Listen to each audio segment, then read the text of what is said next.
পাহাড়ের একটা আইন আছে যেটা হাজার বছর ধরে ওই অঞ্চলে মানে জনবসতি তারা মেনে আসছে।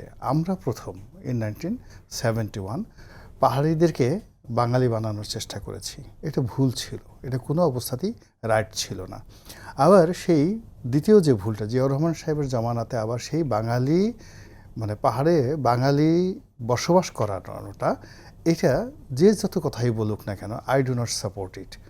কোনো একটা জায়গাতে একটা হোমোজেনিয়াসনেস দরকার আছে। আপনি কুমিল্লার কিছু এলাকা আছে, ব্রাহ্মণবাড়িয়ার কিছু এলাকা আছে, গফরগাঁয়ের কিছু এলাকা আছে, আপনি যদি সেই এলাকার কাস্টমসকে আপনি শ্রদ্ধা জানাতে পারেন, আপনি গিয়ে দেখেন তো একটু মাস্তানিতে দেখায় আসেন তো কেমন পারবেন ব্রাহ্মণবাড়িয়া গিয়ে? পারবেন না, সেখান থেকে যান নিয়ে আসতে পারবেন না। তো ব্রাহ্মণবাড়িয়াতে আপনি একটা ক্যান্টনমেন্ট স্থাপন করে দেন, সেখানে আপনি ব্রাহ্মণবাড়িয়ার লোকজন কথায় কথায় মারামারি করে কেন, এই জন্য আপনি ভোলা থেকে কিছু লোক এনে দেন সেখানে, সেখানে মারামারি করুক। তো সেখানে আপনি সমতল ভূমিতে এই কাজগুলো করতে পারছেন না। আপনি বাইতুল মোকাররমের উল্টো দিকে একটা ঢাকেশ্বরী মন্দিরে একটা ব্রাঞ্চ করে দেন তো দেখি কেমন পারেন।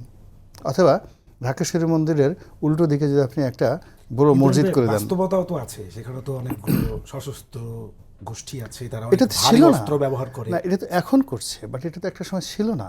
ওটা খুবই শান্তিপূর্ণ একটা এলাকা ছিল, যেখানে মানুষ, সারা দুনিয়ার মানুষ, সেখানে কখনো এমন একটা সময় ছিল 60-এর দশকে যখন মানুষ দরজা বন্ধ রাখতো না। ওখান থেকে কোনো মানুষ, পাহাড়িরা কোনো মানুষকে 60-এর দশকে ছিনতাই করেছে, কোনো মানুষকে গুম করেছে,